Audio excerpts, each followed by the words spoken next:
bersangkutan yang menerima modal tersebut sudah habis uangnya atau dikatakan dia itu pilot dan lain sebagainya, bagaimana mau mengembalikan? Paling-paling yang bersangkutan ada pasang badan kecuali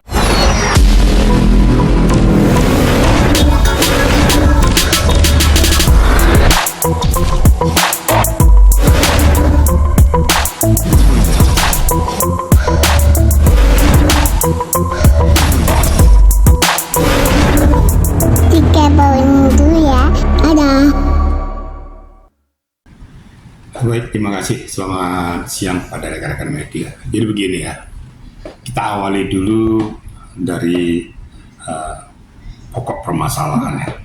Kalian mengatakan investasi bodong. Nah, saya dulu melihat dulu posisinya investasi bodong atau pengembangan modal atau kerjasama. Kita lihat nih, ya, konteksnya kemana gitu loh. Kalau saya lihat konteksnya daripada Bung Ajan ini, saya lihat untuk pengembangan modal. Modal diberikan kepada orang lain, kemudian dikembangkan dengan sistem bunga berjalan lebih tinggi daripada bunga bank, kan begitu kira-kira. Nah, sehingga modalnya tetap, dia mendapatkan salary yang lebih daripada yang didapatkan dari bank. Nah, ini kan cara-cara instan sebenarnya gitu loh. Makanya hati-hati, kan sudah banyak kejadian menanamkan investasinya, akhirnya bukan dapat modal, malah bangkrut. Itu yang pertama dulu ya. Kemudian yang kedua, masalah locus delicti. Locus delicti dikatakan di Bali. Kalau seandainya locus delictinya di Bali, itu dilaporkannya ke Bareskrim. Kalau mau ke Bareskrim, atau sekalian itu dilaporkannya di Polda Bali. Karena kalau locus delicti di Bali dilaporkan di Jakarta nggak kena. Karena masalahnya peristiwa itu terjadi di daerah Bali. Kira-kira begitu ya. Nah, kembali kepada pokok permasalahan. Ini yang jadi masalah ya. Padahal negara kita sudah menyiapkan ya, ada beberapa untuk mengembangkan pundi-pundi uang kita, perbankan kah atau bursa efek, itu kan sah secara negara dan dapat dilindungi oleh undang-undang. Yang seperti kayak ini berat masalahnya ya. Emang pada saat dia berjalan lancar, sepertinya bunganya kok tinggi, dapat enak gitu kan. Dari 15 miliar dia dapat berapa per bulannya dengan uang pokok masih tetap. Nah, giliran terjadi default kayak gini, ya, terjadi clash atau apakah ini disengaja atau itu rencana dan lain sebagainya, memberikan iming-iming kepada nasabahnya supaya menanamkan modalnya di tempat orang ini. Pertama dilancarkan sekali, dua kali, tiga kali, setelah selanjutnya mandek kan begitu.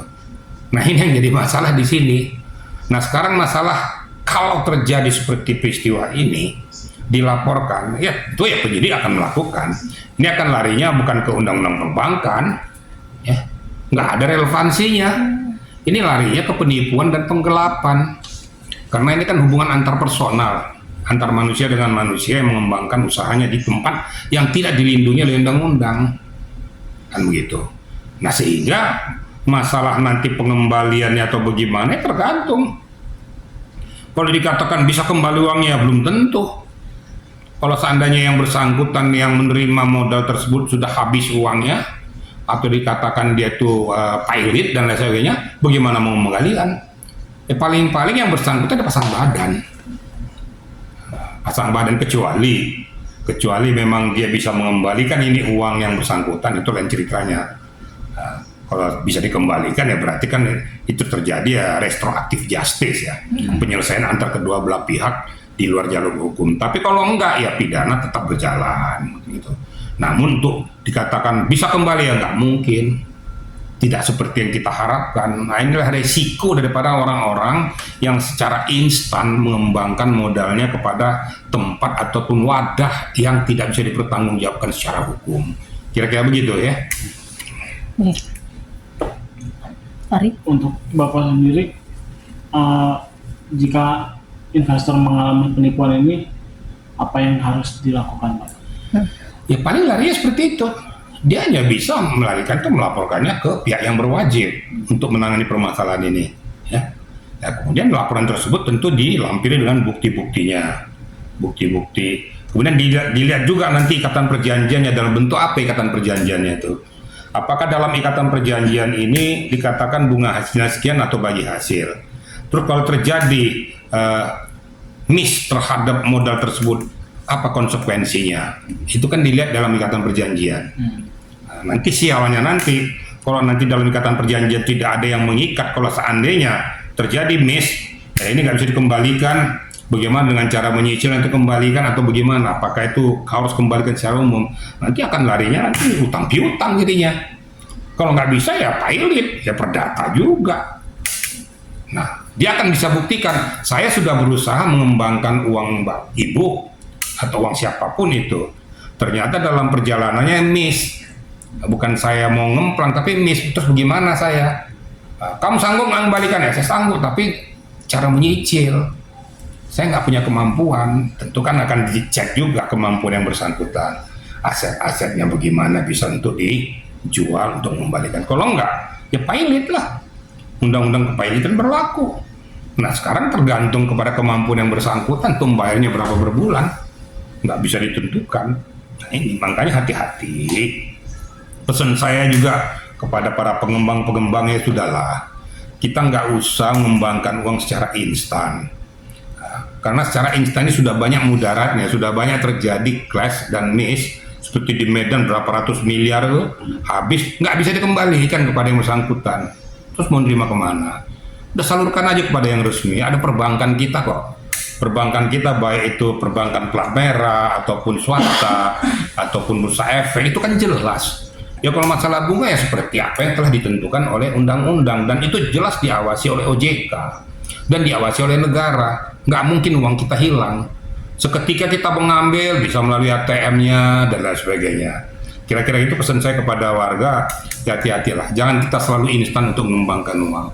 Mendingan kita usaha sendiri, modal kita kembangkan, apa kita mau bikin 15 miliar, bikin pom bensin kek, atau bikin garment kek, kan lebih bagus itu. Kita yang merasakan mengembang itu bagus, kalau nggak mengembang ya itu kan sudah kita tahu. Kalau kayak gini, yang salah kan siapa? Ini kan cara-cara instan yang tidak layak, yang tidak bagus lah. Ya, jadi yang bersangkutan si pelapor ini, ya Bung Janel, itu resikomu yang harus ditanggung. Jangan harapkan bisa kembali uangnya kembali. Ya kalau kembali, kalau enggak, nah kira-kira begitu rekan-rekan ya. Pak, kalau pasang badan yang dimaksud ini artinya si pelaku mungkin lebih kayak ke pasrah. Ya udah kalau dihukum hukum aja gitu. Paling larinya ke situ. Artinya uang dia nggak punya hak untuk mengembalikan lagi kan Pak setelah dia mendapat Bukan hukuman. nggak punya hak untuk mengembalikan, salah ya. Gimana? Ya dia pun punya kewajiban pasang badan, dia nggak punya kemampuan. Tapi dalam hasil lidik-sidik daripada penyidik nanti ternyata memang ada unsur-unsur penipuan penggelapan yang dilakukan yang bersangkutan. Jadi dikenakan pasal itu. Dia nggak bisa kembalikan, ya pasang badan dia. Ya sudah, pasal itu yang dikenakan penipuan penggelapan sesuai dengan apa yang dimaktubkan di dalam KUHP itu. Hanya kalau mau dikenakan undang-undang perbankan ya nggak bisa. Oh, dia tidak dilindungi oleh undang-undang perbankan kok. Mau perbankan yang mana? Sekalipun Pak jaringan yang komplotan mereka itu ada orang-orang petinggi bank yang terlibat gitu. Nanti tentu kan nanti kan ditelusuri siapa petinggi bank yang membackup dia. Kemudian dia kerja di mana? Apakah di perbankan bersangkutan? Lah, perbankannya di mana dia kerja tuh nggak bisa diminta pertanggungjawaban kecuali kalau memang uang ini dialirkan ke sana, gitu loh. Apakah pengaliran ini ada kerjasama antara kedua belah pihak, itu akan ditelusuri oleh pihak penyidik.